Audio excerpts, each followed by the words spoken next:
বিসমিল্লাহির রহমানির রহিম। আমি মামুন পারভেজ তন্ময়, সাবেক সাধারণ সম্পাদক কুরাক থানা যুবদল। আমি অনেকদিন যাবৎ কুরাক থানা যুবদলের দায়িত্বে আছি।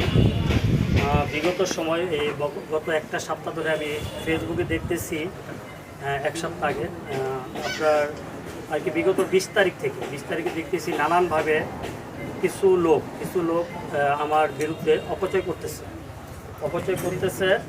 এর মধ্যে যে ছেলেটা সানি, আতর রহমান সানি, সে কিছু সময় আমাদের সাথে যুবদলের মিটিং মিছিল করছে। আমাদের যেমন ওয়ার্ড যুবদলের 53 54 ওদের সাথে আসতো, কিন্তু ওরাও জানতো না, আমিও জানতাম না যে ও আওয়ামী লীগের রাজনীতিতে জড়িত ছিল। তো যখন ওর এই আওয়ামী লীগের ছবিগুলো আমার কাছে আসার পর ওর আমি ডেকে আনার পরে বলছি, ভাই তুমি যে আওয়ামী লীগের রাজনীতিতে ছিলা আর তোমার মামা ইউনিয়নের প্রেসিডেন্ট ছিল, তুমি আমার সাথে রাজনীতিতে আসবা।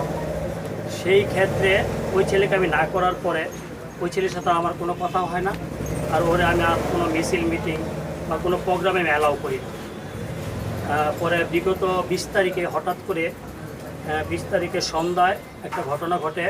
সেটা হচ্ছে আপনার হলার মোটরসাইকেল, যেটার শব্দে আমাদের এলাকার পরিবেশ নষ্ট হয়।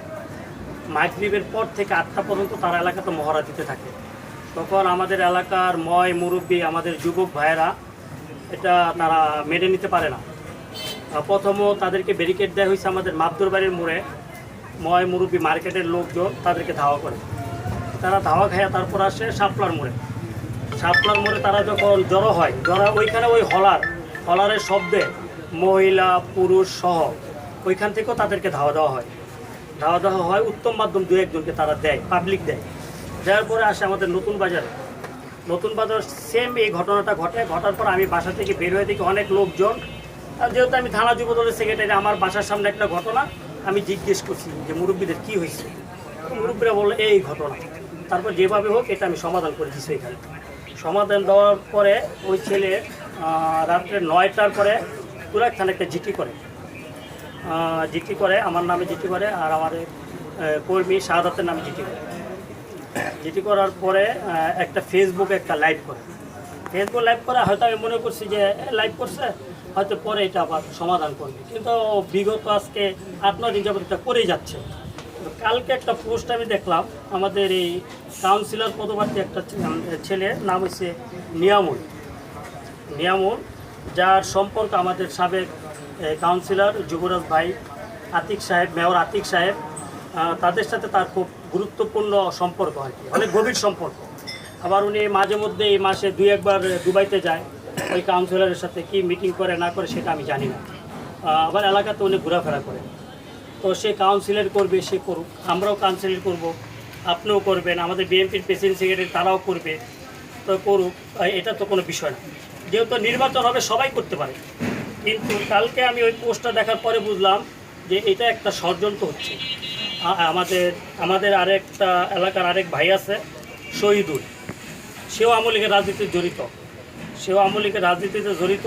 সাহারা খাতুন সহ আমাদের কেন্দ্রীয় বড় বড় নেতা যারা আছে, ইউনিয়নের আওয়ামী লীগের প্রেসিডেন্ট সেক্রেটারি যারা আছে, 5 তারিখের আগ পর্যন্ত তারা সবাই আওয়ামী লীগই ছিল।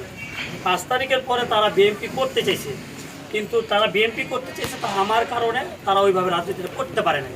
সেই কারণে তারা ঐক্যবদ্ধভাবে আমার পিছনে লাগছে যাতে আমি কমিশনার নির্বাচনটা করতে না পারি। এই জন্য তারা এটা চাচ্ছে যাতে দলের কাছে, আমার এমপি সাহেবের কাছে আমাকে খারাপ করার জন্য। কিন্তু কালকে যদি সে এই সাংবাদিক সম্মেলনটা না করতো, তাহলে হয়তো আমি জানতাম না এই গভীর ষড়যন্ত্রটা কোথা থেকে হচ্ছে। তাই আমি আপনাদের মধ্যে এটা এদের নিয়ামুল তার ব্যাপারে আমি আপনাদের মধ্যে জানতে চাই যে আসলে তার এই কমিশনারের সাথে তার এত গভীর সম্পর্ক। সাবেক কমিশনার আমাদের যারা আমাদের ছাত্র হত্যার মূলত আসামি প্রকাশ্যে গোলাগুলি করছে উত্তরেশ্বরে, তার সাথে তার দুবাইতে প্রতি মাসে 2-1 বার মিটিং হয়, আবার সে এখানে চলে আসে। তার ঘটনাটা আমি জানতেছি না আসলে তার ভিতরে তার আসল রহস্যটা কী। আপনাদের মধ্যে আর প্রশাসনের মাধ্যমে আমি এটা উদ্ঘাটন করতে চাই, আপনারা আমার পাশে থাকবেন। আর প্রশাসনকে আমি বলতেছি আমার পাশে থাকার জন্য। এই ষড়যন্ত্র কোথা থেকে হচ্ছে এটা আপনারা একটু খুঁজে বের করবেন। আর আমি চাই যে এই এলাকাতে আমি শুরু থেকেই এই 5 তারিখের পর থেকে আমি সাধারণ মানুষের সাথে চলাফেরা করি।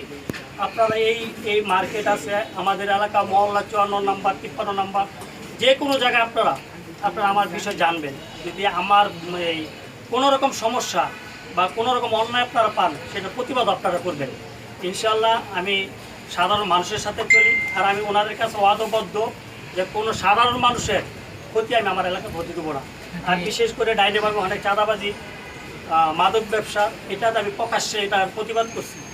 এটাও একটা প্রবলেম হতে পারে, এটা প্রকাশ্যে একটা প্রতিবাদ করছি, এটাও একটা সমস্যা হতে পারে। সেই জন্য আমি আপনাদেরকে বলতেছি, আপনারা আমার পাশে থেকে এটা উন্মোচন করেন, যাতে আমি ভালোভাবে রাজনীতিটা করতে পারি, মানুষকে নিয়ে রাজনীতিটা করতে পারি। আর আমার কিছু বলার নাই, আমি চাই আপনারা আর আমার আইন প্রশাসন আমার পাশে থাকবে। নিয়ামুল আরেকজনকে সানি, হ্যাঁ, নিয়ামুল, সানি আর শহীদুল। আচ্ছা, আপনার বিরুদ্ধে যে অপপ্রচারের কথা বলতেছেন, অপপ্রচার কি করছেন?